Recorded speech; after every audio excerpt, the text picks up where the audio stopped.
Act 2 of Alice in Wonderland by Alice Gernstenberg. Scene: the March Hare's garden, showing part of the Duchess's house. On a small platform there is a tea table, set with many cups, continuing into the wings to give the impression of limitless length. The March Hare, Hatter, and Dormouse are crowded at one end. Alice sits on the ground where she has been dropped from the sky. Finding herself not bruised, she rises and approaches the table. No room. No room. There's plenty of room. She sits in a large armchair at one end of the table. I don't know who you are. I am the March Hare, that's the Hatter, and this is the Dormouse. Have some wine. I don't see any wine. There isn't any. Then it wasn't very civil of you to offer it. It wasn't very civil of you to sit down without being invited. I didn't know it was your table. It's laid for a great many more than 3. Your hair wants cutting. You should learn not to make personal remarks. It's very rude. Why, is a raven like a writing desk? Come, we shall have some fun now. I'm glad you've begun asking riddles. I believe I can guess that. So you mean you think you can find out the answer to it? Exactly so. Then you should say what you mean. I do. At least I mean what I say. That's the same thing, you know. Not the same thing a bit. Why, you might just as well say that I see what I eat is the same thing as I eat what I see. You might as well say that I like what I get is the same as I get what I like. You might just as well say that I breathe when I sleep is the same thing as I sleep when I breathe. It is the same thing with you. Takes out his watch, looks at it uneasily, shakes it, holds it to his ear. What day of the month is it? The 4th? 2 days wrong. I told you butter wouldn't suit the works. It was the best butter. Yes, but some crumbs must have got in as well. You shouldn't have put it in with the bread knife. The March Hare takes the watch, looks at it gloomily, dips it into his cup of tea and looks at it again, but doesn't know what else to say. It was the best butter, you know. What a funny watch. It tells the day of the month and doesn't tell what o'clock it is. Why should it? Does your watch tell you what year it is? Of course not, but that's because it stays the same year for such a long time together. Which is just the case with mine. I don't quite understand you. What you said had no sort of meaning in it, and yet it was certainly English. The Hatter pours some hot tea onto the Dormouse's nose. The Dormouse is asleep again. Of course. Just what I was going to remark myself. Have you guessed the riddle yet? No, I give it up. What's the answer? I haven't the slightest idea. Nor I. I think you might do something better with the time than wasting it in asking riddles that have no answers. If you knew time as well as I do, you wouldn't talk about wasting it. It's him. I don't know what you mean. Of course you don't. I dare say you never even spoke to time. Perhaps not, but I know I have to beat time when I learn music. Ah, that accounts for it. He won't stand beating. Now, if you only kept on good terms with him, he'd do almost anything you liked with the clock. For instance, suppose it were 9 o'clock in the morning, just time to begin lessons. You'd only have to whisper a hint to time, and round goes the clock in a twinkling. 1:30. Time for dinner. I only wish it was. That would be grand, certainly, but then I shouldn't be hungry for it, you know. Not at first, perhaps, but you could keep it to 1:30 as long as you like. Is that the way you manage? Not I. We quarreled last March, just before he went mad. You know, it was at the great concert given by the Queen of Hearts, and I had to sing. Twinkle, twinkle, little bat, how I wonder what you're at. You know the song, perhaps? I've heard something like it. Twinkle, twinkle, twinkle. Well, I'd hardly finished the first verse when the Queen bawled out, "He's murdering the time. Off with his head." How dreadfully savage! And ever since that, he won't do a thing I ask. It's always 6 o'clock now. Is that the reason so many tea things are put out here? Yes, that's it. It's always tea time, and we've no time to wash the things between whiles. Then you keep moving round, I suppose. Exactly. So as the things get used up... But when you come to the beginning again? Suppose we change the subject. I vote the young lady tells us a story. I'm afraid I don't know one. Then the Dormouse shall. Wake up, Dormouse. They pinch him on both sides at once. The Dormouse opens his eyes slowly and says in a hoarse, feeble voice, I wasn't asleep. I heard every word you fellows were saying. Tell us a story. Yes, please do. And be quick about it, or you'll be asleep again before it's done. Once upon a time, there were 3 little sisters, and their names were Elsie, Lacey, and Tilly, and they lived at the bottom of a well. What do they live on? They lived on treacle. They couldn't have done that, you know. They'd have been ill. So they were very ill. But why did they live at the bottom of a well? Have some more tea. I've had nothing yet, so I can't take more. You mean you can't take less? It's very easy to take more than nothing. Nobody asked your opinion.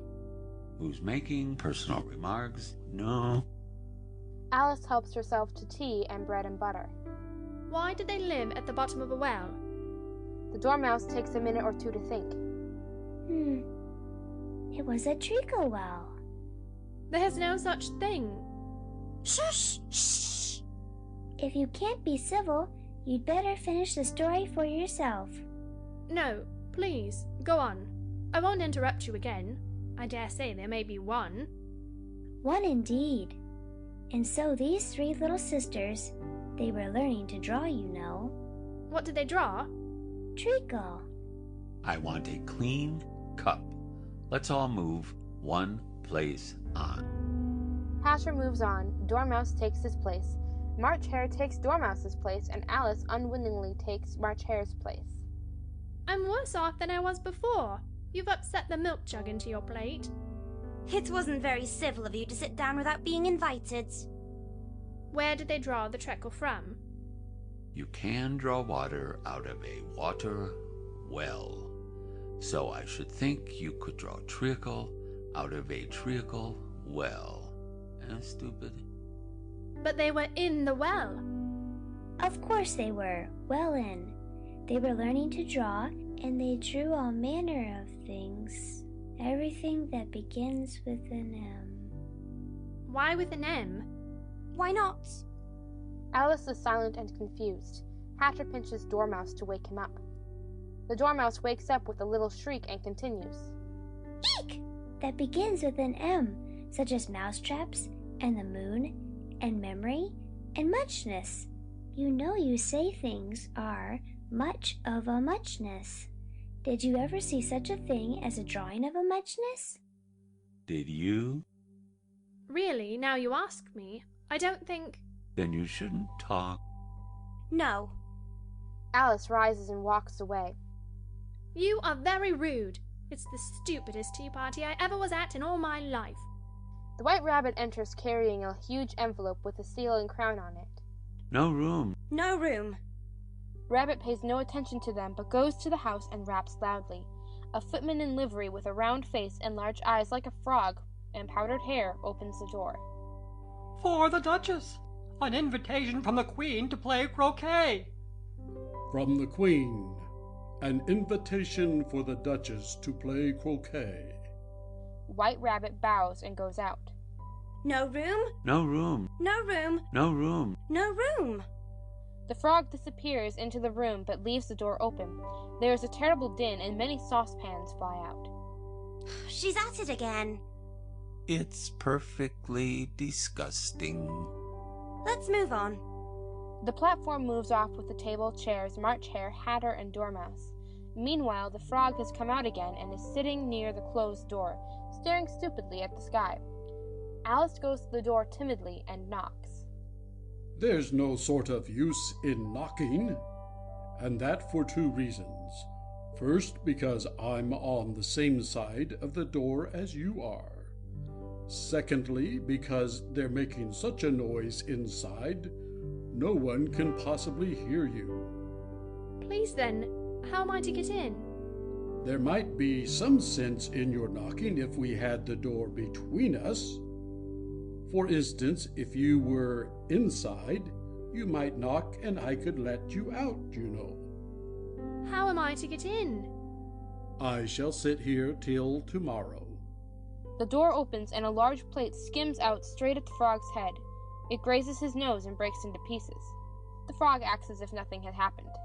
Or next day, maybe. How am I to get in? Are you to get in at all? That's the first question, you know. It's really dreadful the way all you creatures argue. It's enough to drive one crazy. I shall sit here, on and off, for days and days. But what am I to do? Anything you like. He begins to whistle. Where's the servant whose business it is to answer the door? Which door?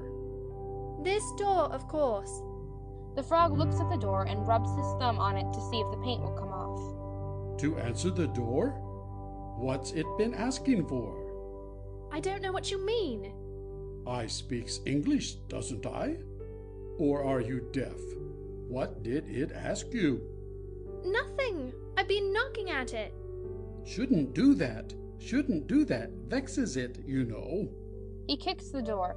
You let it alone, and it'll let you alone, you know. Oh, there's no use talking to you. She starts to open the door just as the Duchess comes out carrying a pig in baby's clothes. She sneezes. Frog sneezes and Alice sneezes. If everybody minded her own business... It's pepper. Of course, my cook puts it in the soup. There's certainly too much pepper in the soup. Sneeze then and get rid of it. The Duchess begins to sing to the baby, giving it a violent shake at the end of every line of the lullaby. Speak roughly to your little boy, and beat him when he sneezes. Frog and Alice sneeze. Achoo! He only does it to annoy, because he knows it teases. Duchess sneezes. Frog sneezes. Alice sneezes. Achoo! Achoo! I speak severely to my boy. I beat him when he sneezes. Frog sneezes. Alice sneezes. Achoo! For he can thoroughly enjoy the pepper when he pleases. Duchess sneezes. Frog sneezes. Alice sneezes. Duchess gasps and gives a tremendous sneeze. Achoo! Achoo! Achoo! Oh dear. She jumps aside as kettles and pots come flying out of the door. The Duchess pays no attention. What a cook to have. She calls inside. Oh, please mind what you're doing. Another pan comes out and almost hits the baby. Oh, there goes his precious nose. If everybody minded her own business, the world would go round a deal faster than it does. Which would not be an advantage. Just think what work it would make with the day and night. You see the Earth takes 24 hours to turn round on its axis. Talking of axes, chop off her head. The head of a grinning Cheshire cat appears in a tree above a wall. Oh, what's that? Cat, of course. Why does it grin like that? It's a Cheshire cat, and that's why. To baby. Pig. I didn't know that Cheshire cats always grinned. In fact, I didn't know that cats could grin. They all can, and most of them do. I don't know of any that do. You don't know much, and that's a fact. Here, you may nurse it a bit if you like. Flings the baby at Alice. I must go and get ready to play croquet with the Queen. She goes into the house. If I don't take this child away with me, they're sure to kill it in a day or two. Cheshire Puss, Would you tell me, please, which way I ought to walk from here?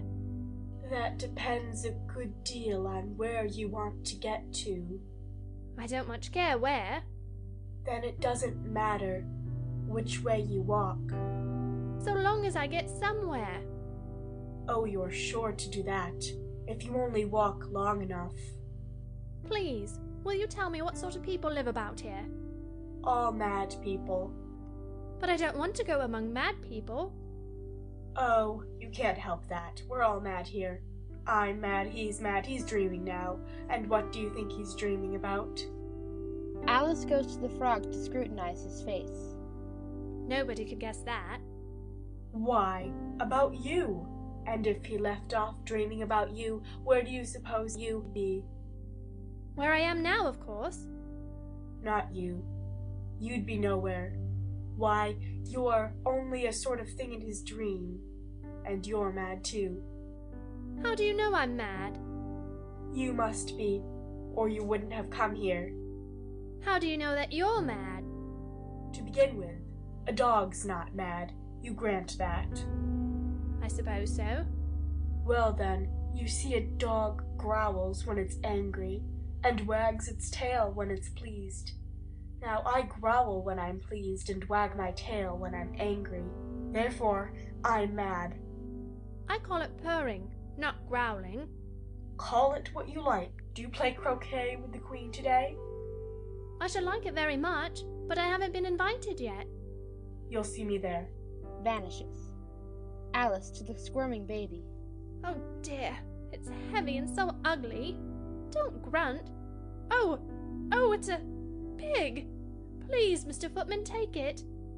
Frog rises with dignity, whistles, and disappears into the house.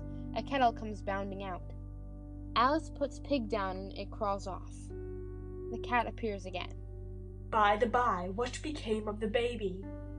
It turned into a pig. I thought it would. Vanishes. Frog comes out of the house with hedgehogs and flamingos. The cat reappears. Did you say pig or fig? I said pig, and I wish you wouldn't keep appearing and vanishing so suddenly. You make one quite giddy. All right. It vanishes slowly. Frog puts flamingos down and re-enters the house. While Alice is examining the flamingos curiously, Tweedledum and Tweedledee, each with an arm around the other's neck, sidestep in and stand looking at Alice. Alice turns, sees them, starts in surprise, and involuntarily whispers, Tweedledee. Doom. If you think we're waxworks, you ought to pay.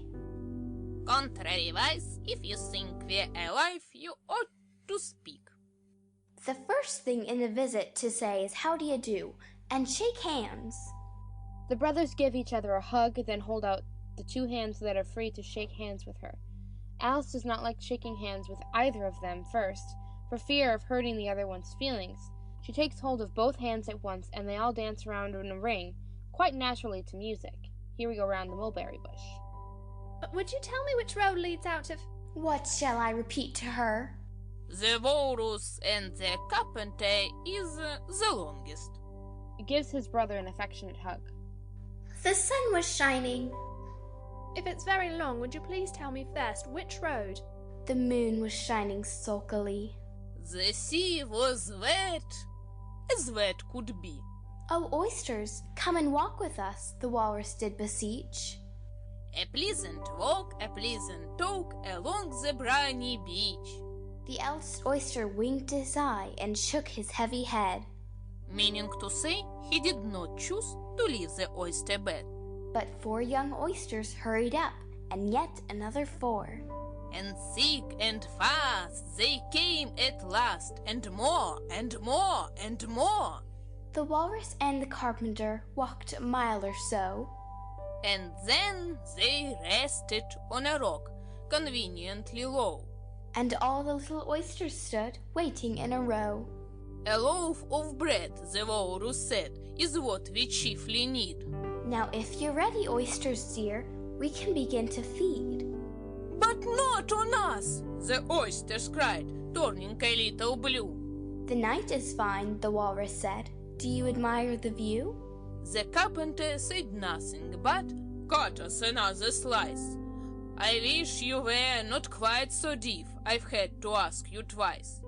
It seems a shame, the walrus said, to play such a trick after we've brought them so far and made them trot so quick. Oh, oysters, said the carpenter, you've had a pleasant run. Shall we be trotting home again? But answer came there none. This was scarcely odd because they'd eaten every... Did you see that? Dee interrupts in a passion, pointing to a white rattle on the ground. It's only a rattle. Dum stamps wildly and tears his hair. I knew it was. It's spoiled, of course. My nice new rattle. To Dee. You agree to have a battle? He collects saucepans and pots. Dee picks up a saucepan. I suppose so. Let's fight till dinner.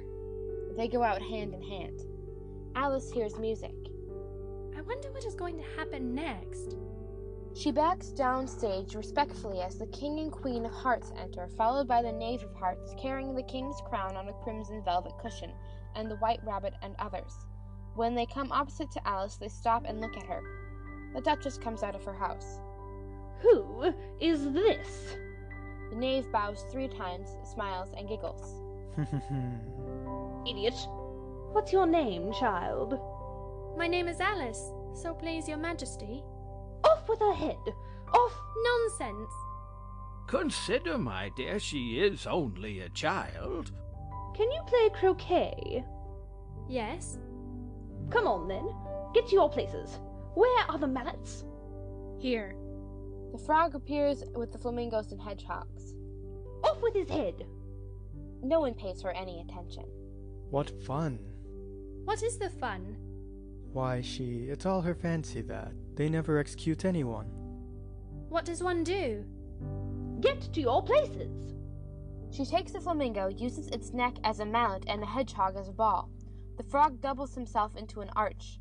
The king does the same with the flowers, and the knave offers himself as an arch for Alice. Even though Alice does not notice him, he holds the arch position.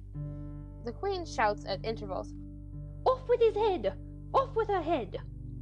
Where are the chess queens? Under sentence of execution. What for? Did you say, what a pity? No, I didn't. I don't think it's at all a pity. I said, what for? They boxed the queen's ears. Alice gives a little scream of laughter. Oh, hush. The queen will hear you. You see, they came rather late, and the queen said, Oh dear, the queen hears me. He hurries away. Alice notices the knave, who is still pretending to be an arch. How can you go on thinking so quietly with your head downwards? What does it matter where my body happens to be? My mind goes on working just the same. The fact of it is, the more head downwards I am, the more I keep on inventing new things. Did you happen to meet any soldiers, my dear, as you came through the wood? Yes, I did. Several thousand, I should think.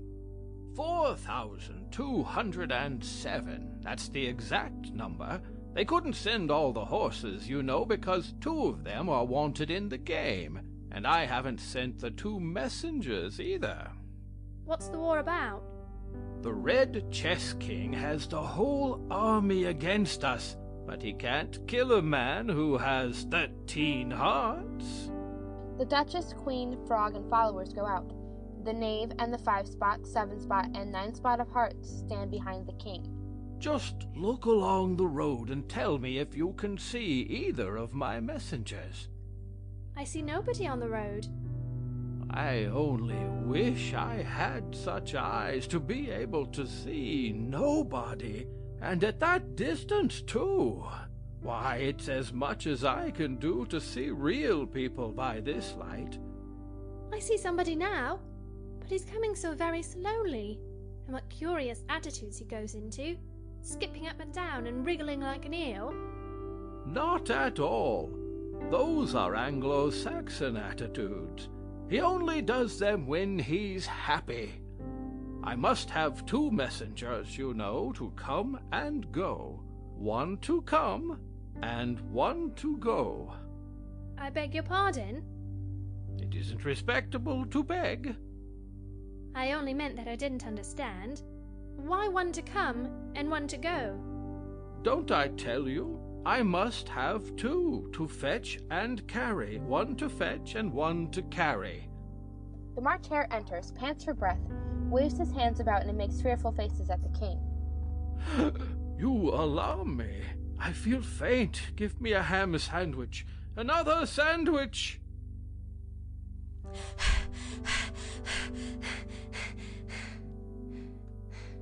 There's nothing but hay left now. Hay, then. There's nothing like eating hay when you're faint. I should think throwing cold water over you would be better.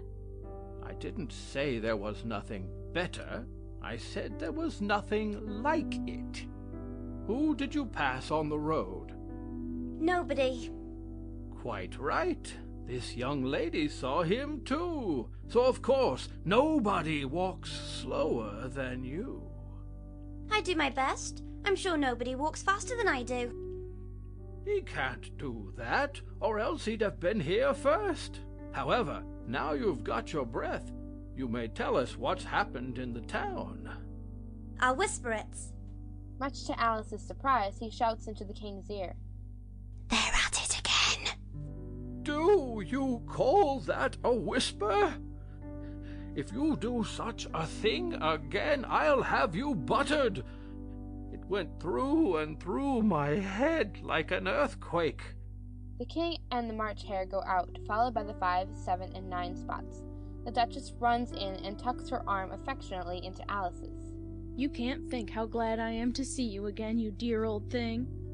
Oh! You're thinking about something, my dear, and that makes you forget to talk. I can't tell you just now what the moral of that is, but I shall remember in a bit. Perhaps it hasn't one. Tut, tut, child. Everything's got a moral if only you can find it. Squeezes closely, digs her chin into Alice's shoulder, and roughly drags Alice along for a walk. The game's going on rather better now. 'Tis so, and the moral of that is, oh, 'tis love, that makes the world go round. Somebody said that it's done by everybody minding their own business. Ah, well, it means much the same thing, and the moral of that is, take care of the scents, and the sounds will take care of themselves. How fond you are of finding morals in things. I dare say you're wondering why I don't put my arm round your waist. The reason is that I'm doubtful about the temper of your flamingo. Shall I try the experiment? He might bite. Very true. Flamingos and mustard both bite, and the moral of that is, birds of a feather flock together. Only mustard isn't a bird. Right as usual. What a clear way you have of putting things. It's a mineral, I think. Of course it is. There's a large mustard mine near here, and the moral of that is, the more there is of mine, the less there is of yours. Oh, I know. It's a vegetable. It doesn't look like one, but it is. I quite agree with you, and the moral of that is, be what you would seem to be. Or, if you'd like it put more simply, never imagine yourself to be otherwise than what it might appear to others that what you were or might have been was not otherwise than what you had been would have appeared to them to be otherwise. I think I should understand that better if I had it written down, but I can't quite follow it as you say it. That's nothing to what I could say if I chose. Pray don't trouble yourself to say it any longer than that. Oh, don't talk about trouble. I make you a present of everything I've said as yet. Thinking again. I've got a right to think. Just about as much right as pigs have to fly, and the moral... The arm of the Duchess begins to tremble and her voice dies down. The Queen of Hearts stands before them with folded arms and frowning like a thunderstorm. A fine day, Your Majesty. Now, I give you fair warning. Either you or your head must be off, and that in about half no time. Take your choice. The Duchess goes meekly into the house. Let's go on with the game. She goes off and shouts at intervals, Off with his head! Off with her head! How are you getting on? It's no use speaking to you till your ears have come. I don't think they play at all fairly, and they all quarrel so, and they don't seem to have any rules in particular, and you've no idea how confusing it is, with all the things alive. There's the arch I've got to go through next, walking about at the other end of the ground, and I should have croqueted the Queen's hedgehog just now, only it ran away when it saw mine coming. Music begins. How do you like the Queen? Not at all. She's so extremely... The king, queen, and the entire court enters. The queen is near to Alice. The music stops and all look at Alice questioningly. Alice tries to propitiate the queen. Likely to win? Music continues. That it's hardly worthwhile finishing the game. Queen smiles and passes on. Who are you talking to? It's a friend of mine, a Cheshire cat. Allow me to introduce it. I don't like the look of it at all. However, it may kiss my hand if it likes. I'd rather not. Don't be impertinent, and don't look at me like that. A cat may look at a king. I've read that in some book, but I don't remember where. Well, it must be removed. My dear, I wish you would have this cat removed. Off with his head! But you can't cut off a head unless there's a body to cut it off from. Anything that has a head can be beheaded. If something isn't done about it in less than no time, I'll have everybody executed all round. It belongs to the Duchess. You'd better ask her about it. It's a lie! You'd better ask me. Do it if you can. It grins away. The Duchess and Frog escape into the house. Cut it off! It's gone! It's gone! It's gone! It's gone! It's gone! It's gone! It's gone! Where? Where? Where? Where? Where? Where? Cut it off! Cut them all off! No, no, no! No, no. No! No, no, no! No! No! Save me! Save me! The knave shouts to Alice and gives her a tart for safety. Take a tart. The queen sees Alice stand out a moment from the others. Cut hers off! Cut hers off! The others are glad to distract the queen's attention from themselves. Cut hers off! Cut hers off. Cut hers off! Alice cries in fear and takes a quick bite at the tart. If there is a trapdoor on the stage, Alice disappears down it, leaving the crowd circling around the hole, screaming and amazed. If the stage has no trapdoor, a bridge is built across the footlights with a stair leading down into the orchestra pit. When the crowd is chasing Alice, she jumps over the footlights onto the bridge as the curtain is falling, dividing her from the crowd as she appeals to the audience. Save me! Save me! Who will save me? And runs down the stairs and disappears. Curtain. End of Act 2.